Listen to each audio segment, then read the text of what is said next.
Hello friends, welcome to Yas Recipes. இன்னைக்கு நம்ம சேனல்ல ரொம்பவே சூப்பரான மட்டன் தால்ச்சா தான் எப்படி செய்யறதுன்னு பார்க்க போறோம். இந்த மட்டன் தால்ச்சா வந்து கீ ரைஸ்க்கு பிரியாணிக்குலாம் டேஸ்ட் அவ்வளோ சூப்பரா இருக்கும். செய்யறதுமே ரொம்ப ஈஸி. வாங்க எப்படி செய்யறதுன்னு பார்க்கலாம். ஃபர்ஸ்ட் நம்ம பருப்பும் மட்டனும் வேக வச்சு எடுத்துக்கலாம். அதுக்கு நான் இன்னைக்கு 1 கப் அளவுக்கு துவரம்பருப்பு எடுத்திருக்கேன்.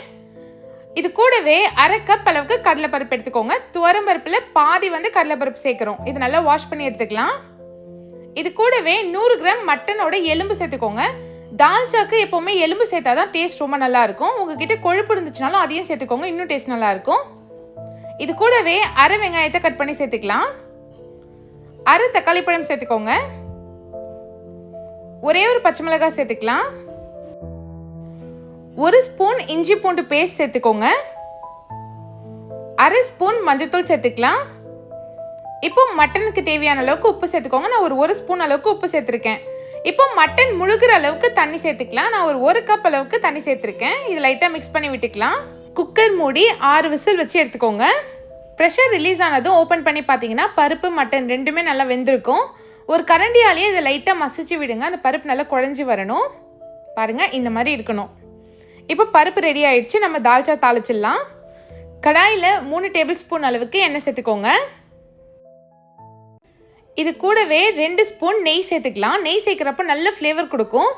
இப்போ ஒரு 4 பட்டை, 4 கிராம்பு, 4 ஏலக்காய், ஒரு பிரிஞ்சி இலையை கட் பண்ணிட்டு சேர்த்துக்கோங்க. 1/2 ஸ்பூன் சோம்பு சேர்த்துக்கலாம். ஒரு மீடியம் சைஸ் வெங்காயத்தை கட் பண்ணி வச்சுருக்கேன், அதையும் சேர்த்துக்கோங்க. லாஸ்ட்டாக ஒரு கொத்து கருவேப்பிலை சேர்த்து இதை நல்லா வதக்கிக்கோங்க. வெங்காயம் பார்த்தீங்கன்னா நல்லா வதங்கி அந்த கண்ணாடி பதம் வரணும். அப்போ தான் டேஸ்ட் ரொம்ப நல்லாயிருக்கும். இப்போ இது வதங்கட்டும். வெங்காயம் பாருங்கள் நல்லா வதங்கிடுச்சு. இதில் 1 ஸ்பூன் இஞ்சி பூண்டு பேஸ்ட் சேர்த்து நல்லா பச்சை வாசனை போகிற அளவுக்கு வதக்கிக்கலாம். கேஸை மீடியம் ஃப்ளேமில் வச்சு நல்லா வதக்கி விடுங்க, அடி பிடிச்சிரும். இப்போ வதங்கட்டும்.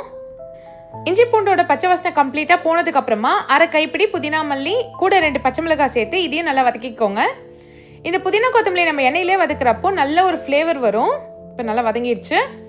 இது கூடவே ஒரு மீடியம் சைஸ் தக்காளியை கட் பண்ணி சேர்த்துக்கோங்க. இப்போ இதையும் நல்லா வதக்கி எடுத்துக்கலாம். இப்போ நம்ம சேர்த்த வெங்காயம், தக்காளி, இந்த பச்சை மிளகாய், புதினா கொத்தமல்லி எல்லாமே ஒன்று சேர ஒன்றா வதங்கி வரட்டும். எல்லாமே வதங்கினதுக்கப்புறமா மசாலா சேர்த்துக்கலாம். 1/2 ஸ்பூன் மஞ்சள்தூள் சேர்த்துக்கோங்க. 1 ஸ்பூன் தனி மிளகாத்தூள் சேர்த்துக்கலாம். 1 ஸ்பூன் மல்லித்தூள் சேர்த்துக்கோங்க. இப்போ 1 ஸ்பூன் சீரகத்தூள் சேர்த்துக்கோங்க. சீரகத்தூள் சேர்க்குறப்போ தால்ச்சா நல்ல வாசனையாக இருக்கும். 2 ஸ்பூன் மட்டன் மசாலா சேர்த்துக்கலாம். தால்ச்சாக்கு தேவையான அளவுக்கு உப்பு சேர்த்து இதை நல்லா வதக்கிக்கோங்க. இந்த மசாலாவை நல்லா எண்ணெயிலே வதக்குறப்போ நமக்கு தால்ச்சாக்கு ஒரு நல்ல கலர் கொடுக்கும். இப்போ இதை நல்லா வதக்கிக்கலாம். இப்போது இதில் காய்கறி சேர்த்துக்கலாம். தால்ச்சாக்கு மெயினான காய்கறி என்னென்னு பார்த்தீங்கன்னா கத்திரிக்காய், வாழைக்காய், மாங்காய். இது முக்கியமாக சேர்க்கணும். நான் இன்னைக்கு வந்து கத்திரிக்காய், வாழைக்காய், கேரட், உருளைக்கிழங்கு சேர்த்துருக்கேன். மாங்காய் வந்து லாஸ்ட்டாக தான் சேர்க்க போகிறேன். இப்போ இது எல்லாத்தையும் சேர்த்து நல்லா வதக்கிக்கலாம். இந்த காயெல்லாம் சேர்த்து செய்கிறப்போ நமக்கு நல்ல வாசனையாகவும் டேஸ்டியாகவும் இருக்கும் தால்ச்சா. இது கூடவே காய் முழுகிற அளவுக்கு தண்ணி சேர்த்துக்கோங்க. நான் ஒரு 1 கப் அளவுக்கு தண்ணி சேர்த்துருக்கேன். இது நல்லா மிக்ஸ் பண்ணி விட்டுக்கலாம். காய் நல்லா 10 நிமிஷம் வேகணும். வெந்ததுக்கு அப்புறமா தான் நம்ம மற்ற எல்லாமே சேர்க்க போகிறோம். இப்போ பாருங்கள், 10 நிமிஷம் ஆயிடுச்சு. காய் நல்லா வெந்துடுச்சு. காய் வேகிறதுக்கு முன்னாடி நீங்கள் புளி தண்ணிலாம் சேர்த்திங்கன்னா காய் அந்த அளவுக்கு வெந்து வராது. இதில் வேக வச்ச பருப்பு மட்டன் இருக்கு இல்லையா, அதை சேர்த்துக்கோங்க. ஒரு லெமன் சைஸ் அளவுக்கு புளி ஊற வச்சுருக்கேன், அதை கொஞ்சமாக தண்ணியில் கரைச்சி சேர்த்துக்கோங்க. இப்போ இதில் எல்லாத்தையும் நல்லா மிக்ஸ் பண்ணி விட்டுக்கலாம்.